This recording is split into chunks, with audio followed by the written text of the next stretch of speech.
En este capítulo de Generación 94 vamos a estar conversando con Rodolfo Barra. Rodolfo Barra en la actualidad es el procurador del Tesoro de la Nación, el jefe de los abogados del Estado, para explicarlo de alguna manera, pero durante la Convención Constituyente fue el ministro de Justicia, además, del gobierno de Menem. Y antes de eso había sido ministro de la Corte Suprema. Así que va a ser un capítulo muy interesante, una persona que conoce mucho de derecho, le tocó trabajar en la Corte durante la Constitución anterior, así que tal vez tengamos alguna conversación respecto de eso también. Rodolfo, muchas gracias por el tiempo. Muchas gracias a ustedes, muy buenas tardes. Bueno, la primera pregunta es, usted fue ministro de la Corte hasta diciembre del 93. Así es. En las vísperas y de la Constitución, de la Constituyente, y además mientras se estaba debatiendo la ley, ¿no? para la necesidad de la reforma. Claro, ya diciembre del 93 creo que la ley ya estaba sancionada, si no me equivoco. Sí, se hizo en diciembre del 93. Sí. ¿Usted por qué renuncia a la Corte? Yo renuncio a la Corte para poder ser convencional constituyente. Eso lo hicimos junto con otro colega de la Corte, Mariano Cabaña Martínez, que bueno, vimos que era una oportunidad única. Seguramente no íbamos a ver en nuestras vidas otra reforma de la Constitución. En realidad habíamos vivido 3 reformas, pero éramos muy chicos. ¿De qué año es usted? 49, sí. Yo tenía 2 años, Mariano tendría algunos más, pero éramos muy chiquitos. La reforma del 57, y ya con la revolución llamada Libertadora, también éramos chicos. Así que era una oportunidad. Esta era la gran oportunidad de participar en este evento tan importante. La reforma fue muy importante, muy profunda, y estuvimos allí, en realidad 3 jueces de la Corte, 3 ex jueces de la Corte. Uno, Masnata, Héctor Masnata, que había estado en la Corte de Perón y de Isabel, removida en marzo del 76, y después Cabaña y yo. Y es muy interesante ese proceso, porque ¿por qué dejar un lugar como la Corte Suprema para ser constituyente? Bueno, ¿tan representativo era ser constituyente? Es muy representativo. Nosotros queríamos apoyar también al presidente, y bueno, fue una opción, por supuesto que difícil, dolorosa, porque dejar la Corte era una cuestión, una decisión muy difícil de tomar. Y además, un cimbronazo político, me imagino, en esa época, porque liberaba lugares en la Corte, sí. Se abría una discusión en paralelo, ¿no? con sus reemplazos. Eso también se conversó en la previa, posteriormente. Fue conversado poco en nosotros. También estaba en plena negociación los acuerdos con el radicalismo para llegar a la reforma constitucional, y bueno, una renovación en la Corte también estaba en la idea de quienes lo estaban discutiendo. Es muy interesante. Así que nosotros lo que hicimos fue colaborar, ¿no? Y aprovechando entonces esta, como le digo, oportunidad única, estar en la Convención. Sí. Espero que me detenga en este detalle, porque es muy interesante. O sea, dicho en términos periodísticos, o sea, ustedes eran parte del pacto, se puede decir, de dejar un lugar en la Corte para el radicalismo. Yo no diría parte del pacto, sino, como se dice ahora, un facilitador. Un facilitador. No sé si exactamente, pero esto, para el pacto estaba bienvenido. ¿Pero Alfonsín pedía lugares en la Corte? No, no creo que lo haya. Que yo sepa, no, a nosotros no nos llegó ese planteo. ¿Y después? Yo creo que el planteo nuestro fue, o la situación nuestra, a través de Bauzá, nos invitaron a ser convencionales, si queríamos serlo, integrar la lista que iba a ser votada en marzo, creo que fue la elección. En abril, el 10 de abril. En abril, pero para eso teníamos que dejar, porque La ley admitía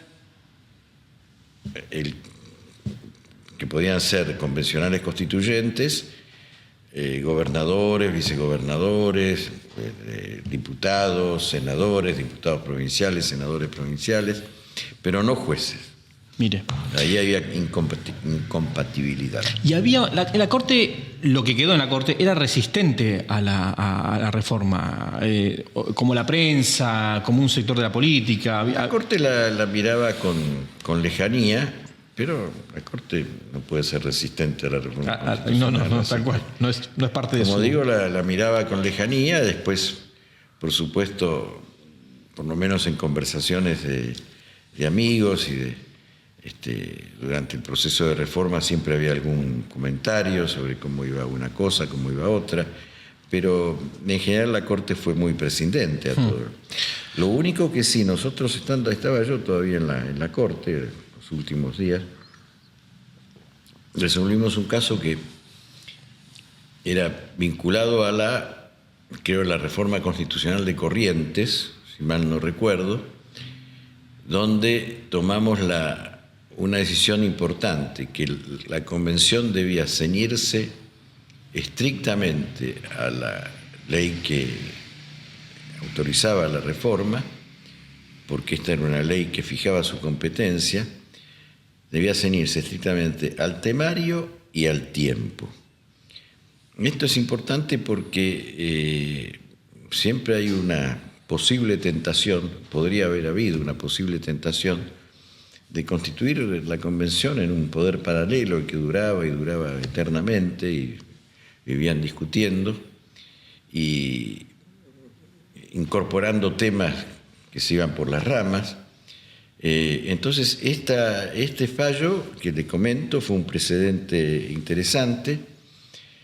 No fue necesario usarlo porque después en la Convención se los trabajó. Convencionales cumplieron estrictamente lo que había decidido, lo que la doctrina llama el poder preconstituyente, que es el del Congreso cuando sanciona la ley declarativa de la necesidad de la reforma.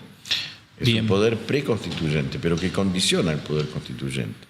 Le fija la competencia de tiempo y de materia. Bien. Campaña política. ¿Había hecho campaña antes en su carrera política o en su vida? No, y tampoco la hicimos en esa ocasión. Nosotros no participamos. Yo creo que lo único que hicimos... ¿Qué lugar tenía usted en la lista? Lo único que... estaba como más allá del número 10, pero lo que pasa es que estábamos por la provincia de Buenos Aires. Que era grande. Claro, la representación era muy grande. Yo la única que recuerdo es una foto que después pusieron carteles con Cabaña, Masnata y yo. Los tres ahí, los tres ex jueces de la Corte. Sí. Y después se mudó a Santa Fe los 3 meses o iba y venía como algunos otros. No, yo iba y venía. Además, en julio, o sea, ya promediando, pasada ya la mitad del tiempo de la convención, fui designado ministro de Justicia. Así que entonces estaba en Buenos Aires y allá, iba y venía. Meses intensos. Meses intensos, pero muy lindo. ¿A quién reemplazó en el Ministerio de Justicia? A Mayorano. Mayorano. No. ¿O Hassan? No, Hassan. No, Hassan me reemplazó a mí. No, reemplacé... me estoy olvidando el nombre. Lo metí en un brete. Un ex camarista penal excelente. Ya nos vamos a acordar. Ya nos vamos a acordar. Y bueno, entonces allá le tocó ser ministro también de Justicia en paralelo. Entonces Sí. algunas le tocaban algunas tareas Y sí. Ir y venir. Lástima, en esa época todavía no estaba... Se podía hacer, había algún sistema, pero para resolver por Zoom o ya la autorización está para resolver todo por Internet. Claro, ahora la Por firma eso no digital. existe. Hoy hubiese sido mucho más fácil. Claro. ¿Y allá que paraban en un hotel o alquiló una casa? Bueno, allá el tema era así. Duhalde, como jefe de bloque de la provincia de Buenos Aires, había alquilado un hotel, bueno, no lo hizo Duhalde personalmente, no la provincia, en Santa Fe. O sea, ahí teníamos. Pero finalmente Cabaña, yo, Corach también, nos fuimos a alojar a un hotel en Paraná. En Paraná. El hotel que creo que se llama Conquistador o... Sí, Corach algo sí, nos dijo que estilo. se había ido a Paraná porque ya había estado en ese hotel y le gustaba. Sí, y bueno, Corach me llevaba y me traía del hotel a la convención, de la convención al hotel. ¿Recuerda el auto? No, no me acuerdo. Y recuerdo, bueno, me imagino, era ministro, tendría chofer. Corach tenía... Pero, chofer ahí. y ahí las conversaciones versaban alrededor de...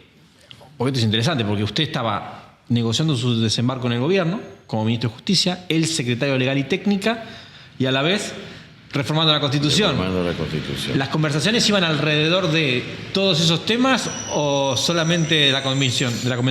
De todos esos temas, allí en Santa Fe, Paraná, el tema principal obviamente era la convención, porque eso nos ocupaba todo el día.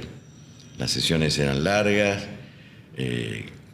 sobre todo Corach tenía como presidente de la comisión de redacción y tenía un trabajo muy fuerte, ¿no? Él se movía mucho y con la energía que lo caracteriza.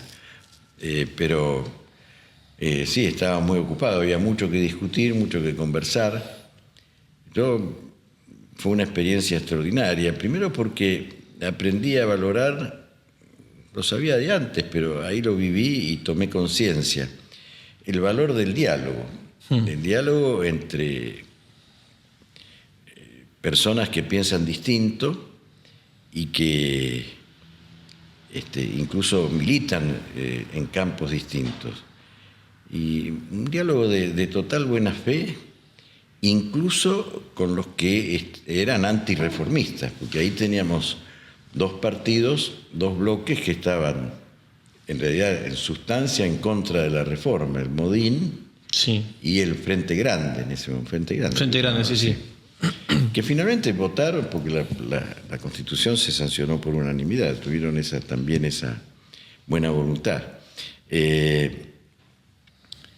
Bueno, incluso con ellos esta posibilidad de diálogo siempre se dio muy abierto. Tuve también la experiencia muy buena de tener que tratarlo mucho a Raúl Alfonsín.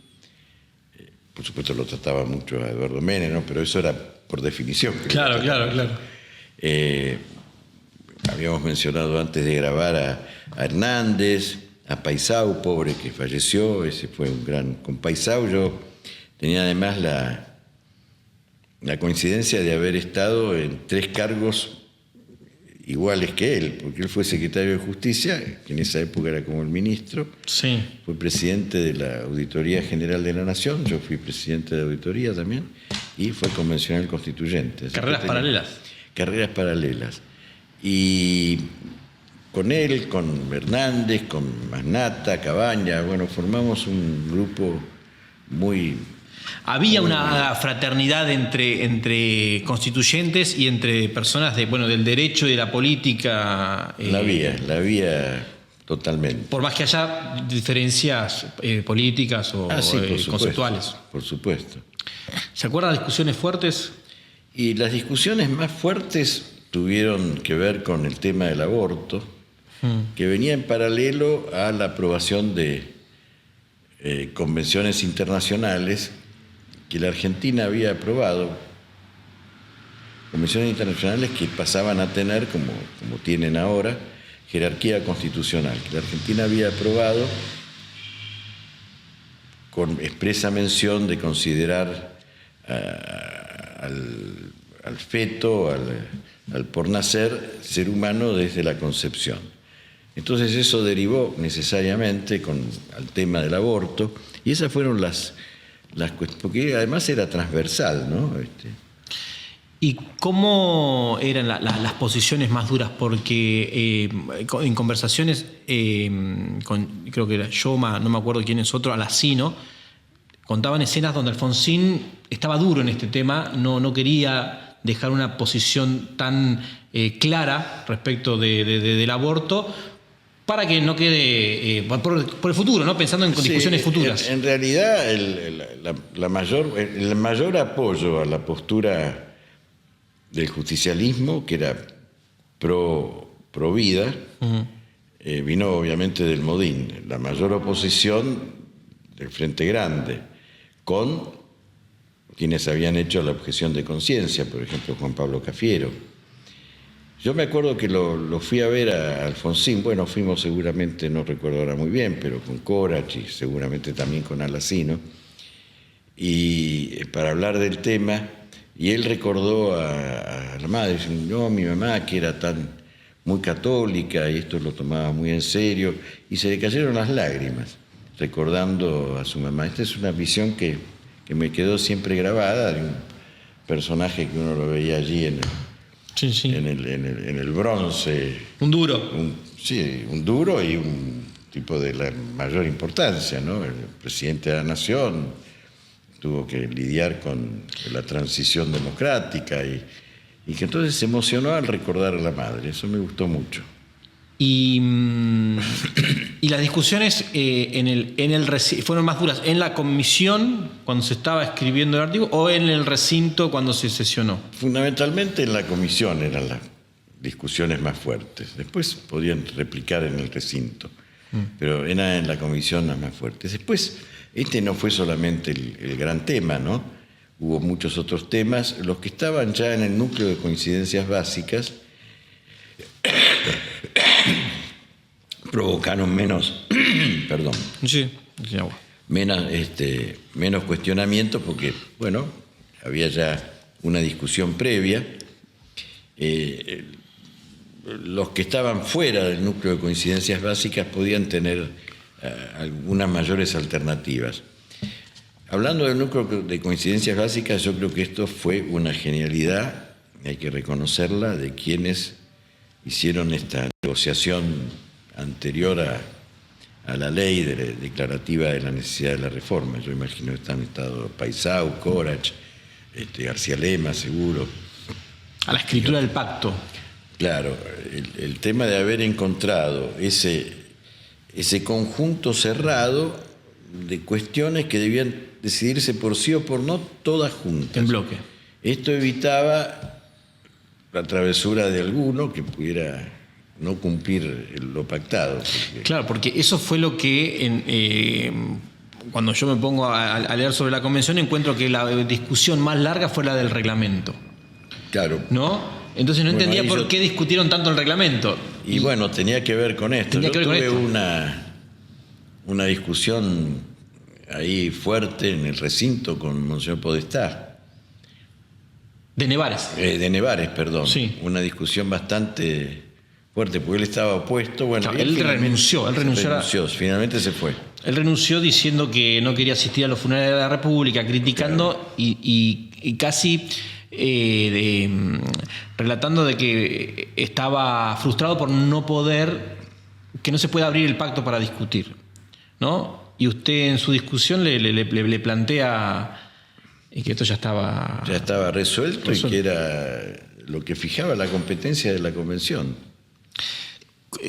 Usted es católico, sí, ¿no? ¿Y cómo lo trabajó internamente al discutir con un monseñor, ¿no?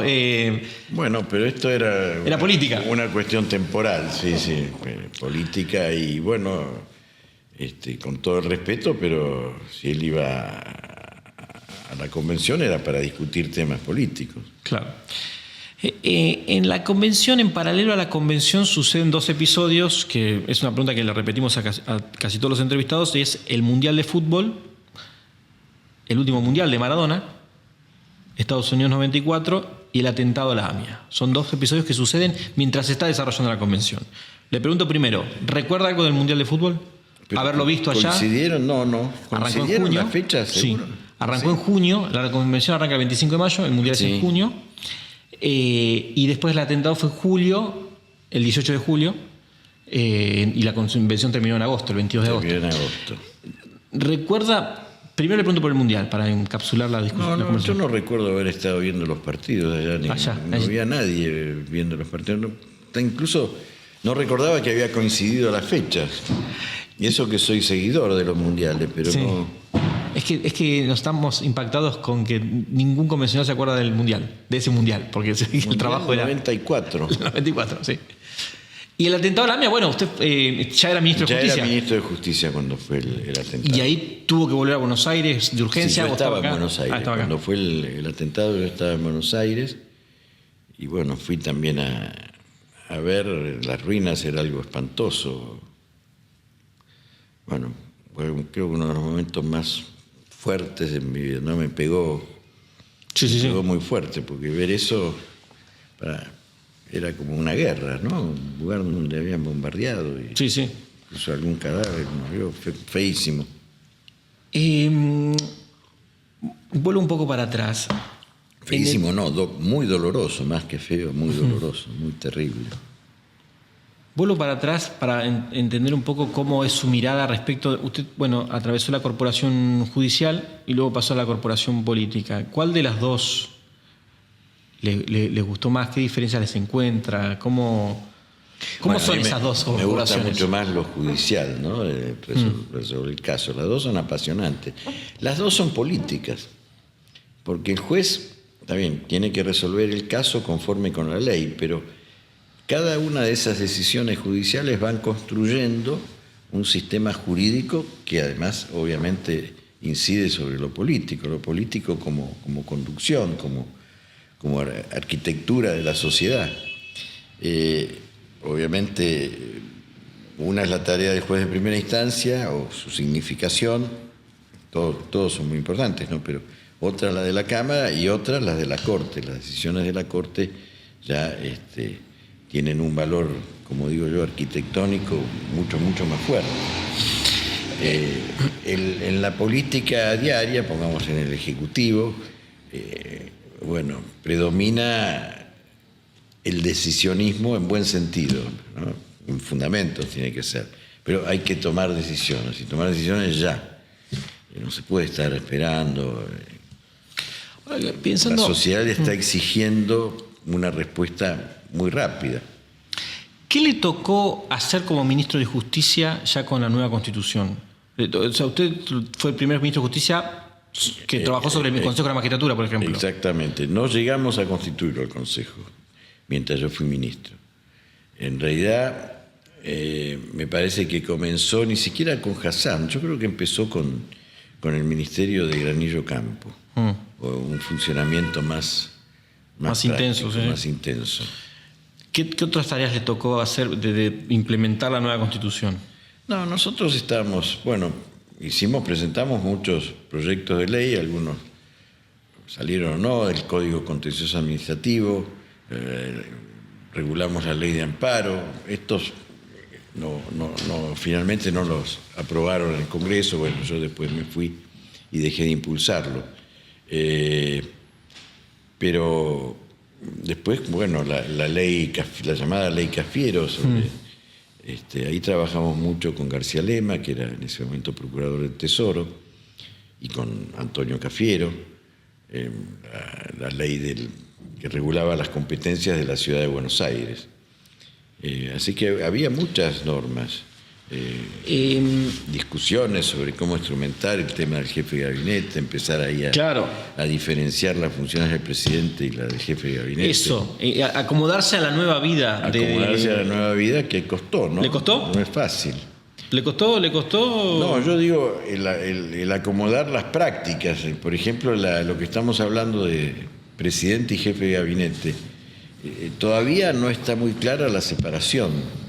Porque ahora voy a ir sobre ese tema. La práctica del presidente es estar en mucho, no este presidente, todos los presidentes. Ahora vamos a hablar del jefe de gabinete, pero por ejemplo, hasta ese momento el Ministerio de Justicia tenía, o la misma Procuración del Tesoro, roles sobre los fiscales. Sí. Los fiscales se nombraban por resolución. El Ministerio de Justicia, no la Procuración. Lo designaba el Ministro de Justicia por una resolución. Un decreto o un decreto. No, directamente el Ministro de Justicia. Un decreto. O una resolución. Una resolución del ministro, sí. Una resolución del ministro. Y después, pasó a ser un Ministerio Público independiente. La reforma lo estableció así. Y digo, eso fue una pérdida del poder para el Ministro de Justicia. Y eso fue de alguna manera una pérdida del poder. ¿Cómo pero, había que aceptarlo. Le tocó llegar con esa ya con un volumen. Usted asumió con un ministerio que podía todavía nombrar fiscales. Y después se fue poniendo. A los pocos meses se le devaluó. ¿Sintió usted que se le devaluó un poco el ministerio? No tanto por eso, pero bueno, y ahora el Ministerio de Justicia ha perdido también algunas competencias, ¿no? En el tema penitenciario, por ejemplo. Claro, pero pasado de seguridad. Tradicionalmente estuvo allí en justicia toda la vida. Sí. Ahora cambió. El jefe de gabinete. ¿Cuál es la función del jefe de gabinete?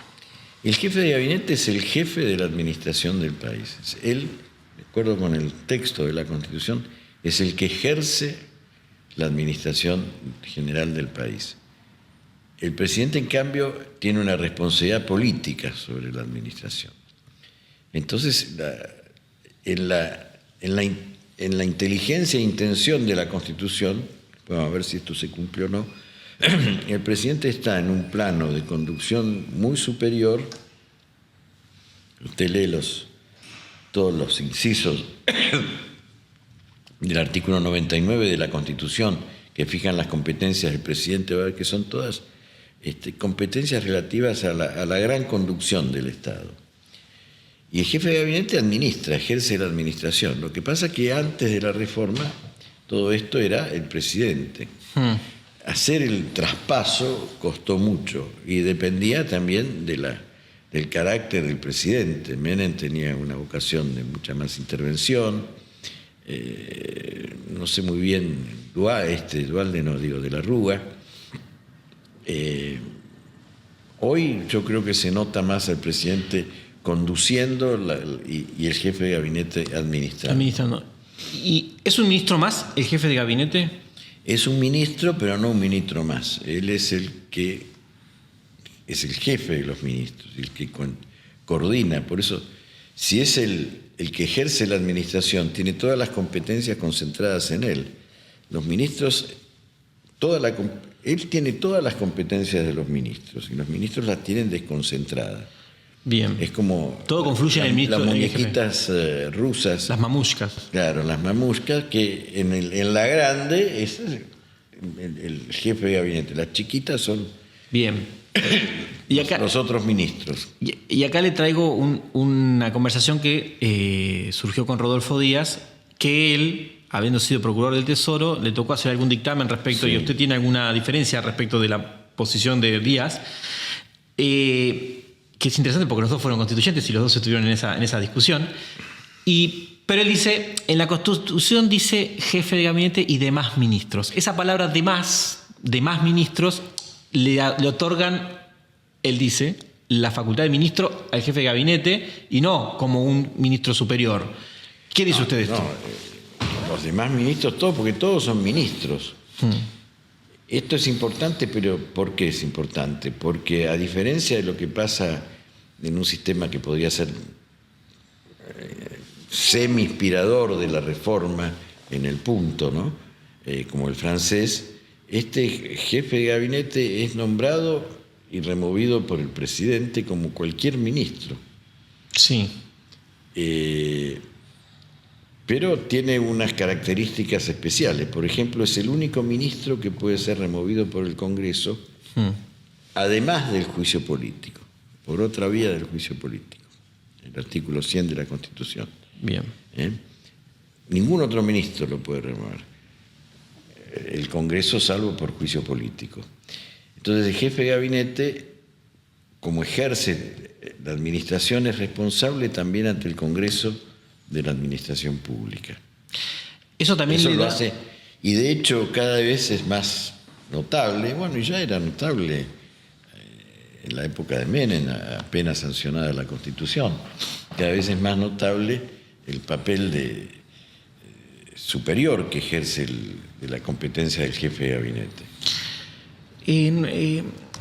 Rosati cuando conversamos en este podcast, él nos decía, bueno, que Alfonsín tenía una idea del jefe de gabinete más al estilo europeo, ¿no? Al estilo francés. Al estilo francés, español, ¿no? Un ministro que sea un articulador entre el presidente y el Congreso. Pero no es lo que se plasmó en la Constitución. Exacto, y en la Constitución termina siendo Termina siendo un ministro, más vertical, mano derecha del presidente, pero cuya designación no depende para nada del Congreso, no tiene que tener el acuerdo o la fiducia, como dicen los italianos, el voto de confianza del Congreso. Lo designa el presidente, lo remueve el presidente, y como le decía recién, puede ser removido por razones políticas, o sea, no por causas de delitos, como en el caso del juicio político, pero también con mayorías especiales.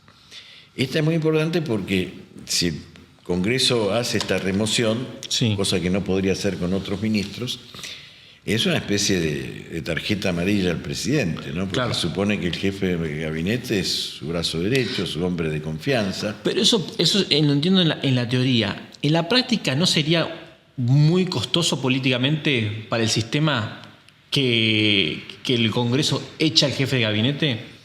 ¿O sería lo que tendría que ser más saludable y bueno, como debería ser? Sería una especie de válvula de escape de grandes presiones políticas. Usted imagínese si en diciembre del 2001 una solución a la crisis política que hubo podría haber sido el cambio de jefe de gabinete, su renuncia o su remoción por el Congreso y, aunque no es eso la letra de la Constitución, un pacto entre el presidente de la Rúa con el Congreso para la designación de un nuevo jefe de gabinete que tuviese el acuerdo por lo menos del radicalismo y del justicialismo. Eso hubiera permitido la continuidad del presidente. O sea que el instrumento está, ¿verdad? Que no se supo usar en ese momento o no se lo quiso usar, pero el instrumento está. Eso es muy interesante porque en esos años, en la crisis del 2001, quien había sido convocado porque era un sinónimo de estabilidad y que venía a traer orden fue Cavallo, que iba al Ministerio de Economía. Entonces mi pregunta es, ¿cuál es el ministro más importante de la Argentina después de la reforma del 94? ¿El ministro de Economía o el jefe de gabinete? No, es el jefe de gabinete, porque el ministro de Economía tiene que responder a las directivas del jefe de gabinete. Lo que pasa es que el ministro de Economía, yo creo que... Pero Massa, perdón que le traigo temas de actualidad, pero me parece que Massa era propuesto para jefe de gabinete, se hablaba de que podía ser jefe de gabinete y él dijo, no, yo quiero ir a Economía. Yo quiero ir a Economía. ¿Y eso por qué? ¿Por qué la política prefiere el Ministerio de Economía antes que la jefatura de gabinete? Bueno, porque maneja la bolsa. Porque tiene la caja... Además, usted imagínese que esto... Creo que fue la primera vez que ocurrió, que el candidato era el ministro de Economía. Entonces, claro el candidato no tenía que ir a pedir para que lo ayudaran a financiar su campaña, financiar de todas las formas posibles de financiar, sino simplemente tenía que decidir, él decidía. Claro. Eso fue una experiencia también curiosa. No dio buen resultado porque se gastó mucha plata. Pero... Claro, sí. Ahora... La reforma, ¿usted quedó conforme con la reforma que se hizo o hubo cosas que hubiera preferido que, bueno, no era necesario en este momento o las hubiera hecho de otra manera? Sí, yo hubiese sido un poco más preciso con la ciudad de Buenos Aires, me hubiera bastado con que el intendente, manteniendo la vieja denominación, fuese electivo y no mucho más. Pero bueno, se hizo lo que se hizo y en los 30 años hubo un sobredimensionamiento, me parece a mí, del papel de la ciudad. Finalmente la Corte la ha tomado como si fuera una provincia. Y entonces, la verdad que no sabemos por qué la Constitución entonces distingue la provincia de la ciudad, si al final la ciudad es como una provincia. Pero pasa que a la provincia, a la ciudad de Buenos Aires le da un tercer senador, le da 3 senadores como tienen las provincias. Bueno, sí, pero eso ya estaba, ¿no? Cuando tenía 2, porque todas tenían 2. Eso ya estaba, no necesitaba ningún estatus especial. Pero bueno, si no, mejor hubiese sido provincializarla, que fuese una provincia más, dejando un núcleo como el Estado de la Ciudad del Vaticano para el presidente de la República. Claro, entiendo. La Constitución de la Ciudad de Buenos Aires, vamos a decirlo así en una palabra de estos tiempos, se autopercibe provincia. Se autopercibe provincia fundador. Claro, y tiene el gobernador, el intendente, el jefe de gobierno de la Ciudad de Buenos Aires se puede llamar gobernador de la Ciudad de Buenos Aires. también. Claro. La Constitución se lo permite. No, la Constitución dice... La Constitución de la ciudad. Ah, la Constitución de la ciudad, que tampoco es una Constitución, porque de acuerdo a la Constitución nacional Sí. es un estatuto organizativo. Nunca, la diferencia es esa. Y esas palabras. La Constitución dice que las provincias se dan su propia Constitución. Sí. La ciudad de Buenos Aires aprueba un estatuto organizativo. Por algo está la distinción, porque... Bueno, ahí está. Y en esa discusión, pesaba la palabra de los gobernadores en ese momento. ¿Por qué no se le dio a la ciudad de Buenos Aires el estatus de provincia? Directamente. ¿Recuerda? Ahí yo creo que habría que haber, en ese caso, haber tenido un acuerdo especial con la provincia de Buenos Aires. Me parece que hay pactos, esos pactos preexistentes. ¿Era Duhalde el que ponía el freno? No que él personalmente, pero yo lo digo institucionalmente. En realidad nunca se pensó que era porque dice, ahora hablan de la ciudad autónoma, ¿no? La Constitución no habla de la ciudad autónoma, la Constitución habla de que la ciudad de Buenos Aires tiene un gobierno autónomo. Entonces yo lo comparo con la situación anterior al 94, no tenía un gobierno autónomo, porque el intendente era designado, removido por el presidente. Claro. Entonces lo que viene a decir la Constitución es, señor, ya esto no es más así, tiene un gobierno autónomo del Poder Ejecutivo Nacional, tiene su propia legislatura y tiene que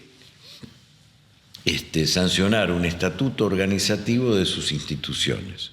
Claro, como siempre pasa, todo se agranda. Es una de las leyes de Murphy. Si uno tiene un poquito, ¿por qué no va a tener más? Claro. ¿No? Y todo se agranda y esto pasó a ser de estatuto organizativo, pasó a ser constitución. Y sí, y en esa constitución es algo regular derechos civiles y cosas que nunca lo pensó el constituyente. Esto. ¿Es algo que se le fue de las manos a Menem? ¿Usted cree? Porque en el Pacto de Olivos dice la elección directa del intendente de la capital federal. Bueno, eso es lo que quería. Eso era lo que quería, claro. ¿no? Y ahora, y de repente ya tenemos... de legisladores ya estaba. Sí, y hoy tenemos casi una provincia, que tiene 3 senadores, que tiene coparticipación. La Corte primero dijo fuertemente que no era una provincia, después cambió de opinión con otra composición. Y sí, hoy es como si fuese una provincia. Entonces yo cuando leo digo, ¿para qué la Constitución la distingue, no? Ha pasado, si todas las distinciones han pasado a ser letra muerta. Si usted volviera a ser ministro de la Corte, ¿no le daría el estatus de provincia a la Ciudad de Buenos Aires? No con esta Constitución. Por supuesto, con una reforma podría ser provincia. Más, esto ya estoy haciendo fantasciencia, ¿no? Sí. Yo diría que hay que dividirla en 3. Digo, si parto del puerto en radios y divido 3 jurisdicciones, dejando un estado de la Ciudad del Vaticano para el Poder Ejecutivo Nacional, el Congreso. Me gusta, está redibujando la Ciudad de Buenos Aires. Claro, 3 jurisdicciones que avancen también sobre el Gran Buenos Aires. Okay. O sea, creo 3 provincias que van a ser pedazos de la Ciudad de Buenos Aires y pedazos del Gran Buenos Aires. De Lampa. Por supuesto, los políticos de la provincia de Buenos Aires me van a querer matar. Pero eso sería mucho más, hasta yo diría, más positivo para el sistema representativo, ¿no? Ahí hay otro error de la Constitución, que yo no sé cómo... El eliminar el colegio electoral. Mire, lo estaba anotando acá porque quería preguntarle sobre eso. Y bueno, ¿qué piensa usted del colegio electoral? Y eso fue darle predominio a la provincia de Buenos Aires. Total y absolutamente. En cambio, con el sistema de colegio. Si se hubiera mantenido el sistema de colegio, esto era más... ¿Y eso qué era? ¿Era una bandera de la época? ¿Del voto popular, la elección directa? Yo creo que esto fue muy apoyado por los radicales también. Me parece que estaba en consonancia con la pretensión del balotaje. ¿no? El sistema de balotaje, que podría haberse organizado igual, porque los electores del colegio electoral podrían haber sido elegidos con doble vuelta. No es lo habitual, pero bueno. Cambiaron muchas cosas desde el 94 para acá, o que performaron la cultura política, ¿no? Entre esos, bueno, hacer política en el conurbano bonaerense y no a nivel nacional, porque por esto mismo, ¿no? Porque la concentración de el AMBA, si quiere Santa Fe, Córdoba, Entre Ríos, ¿no? Las ciudades más grandes, Mendoza. Sí. Pero también en el Senado, al tener la elección directa de los senadores, lo convierte casi en una Cámara de Diputados paralela, porque no hay diferencia entre la forma de elegir senadores y diputados. Sí. Antes la había. Sí. Y además, antes eran elegidos por la legislatura. Antes eran elegidos por las legislaturas. Salvo los de la ciudad. Que los elegía, ¿cómo se elegían? Por voto directo. Por voto directo. Y se crean bloques, porque esta cosa que se dice de la Cámara de Senadores es la Cámara de las Provincias, la Cámara de los Gobernadores, ¿no? Hoy hay bloques enteros que no responden a ningún gobernador, ¿no? Hay un bloque que responde a Mauricio Macri, estamos hablando de este 2024, otro bloque a Cristina Kirchner, que no gobierna ningún distrito. ¿Esos fueron errores que no se pensaron en ese momento? O bueno, echa la ley y echa la trampa. Que es difícil armonizar todas las posibilidades, ¿no? Yo siempre recuerdo una frase de Corach frente a algunas posiciones de los otros bloques. Me decía, estos están pensando que nunca van a gobernar, porque están haciendo cosas que perjudican al que gobierna. Deben pensar que nunca en la vida van a gobernar, porque si no se les va a aplicar a ellos también. ¿Recuerda qué temas eran? No me acuerdo. Pero muy interesante la frase. Y es así. El sistema del colegio electoral, bueno, en Estados Unidos sigue vigente. No era exactamente igual al que teníamos nosotros, tiene algunas variantes, pero yo creo que permitía el equilibrio entre las provincias más chicas, las más grandes, y entonces la atención de la autoridad nacional sobre esas provincias chicas, porque yo necesito también allí los votos, ¿no? Y la necesidad de tratar de corregir este fenómeno demográfico que tiene muchas cosas negativas, que es el AMBA. ¿Cuántos tenemos ya? 15 millones en total. 18. Grande, sí. Amigos que le quedaron de la convención que no los conocía, los que conoció en la convención y que con los años se convirtieron en... Bueno, mucho Cristina Guzmán, por ejemplo, ocurre ahora pensar. Con otros profundicé más la relación, como en el caso de Alacino. Había establecido una muy buena relación con Paisao, aunque hacía tiempo ahora que no lo veía, con Antonio Hernández. Quedaron algunos. Lo que pasa es que no, hasta hace 2 o 3 años atrás, o hasta antes de la pandemia, nos reuníamos una vez por año en Santa Fe. ¿Usted iba? Sí. Y estaba Rosati antes y ya después de haber sido designado en la Corte. Y bueno, esto después de la pandemia se dejó de hacer y bueno, además cada vez vamos quedando menos. Claro, sí, es cierto. Si tuviese que jerarquizar en su carrera política, yo le pongo convencional constituyente. ¿En qué lugar lo pone de su carrera política? Debajo de la Corte. Primero, ministro de la Corte. Para un jurista, estar en la Corte es tocar el cielo con las manos, ¿no? Es mejor que haber sido constituyente. Y es difícil decirlo, porque lo que decíamos... Porque usted renunció para ser constituyente. Lo que decíamos al principio, constituyente es una vez en la vida.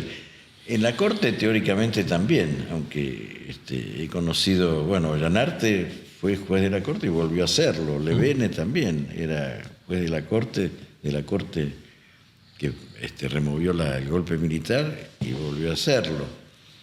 Masnata podría haber sido y él no quiso.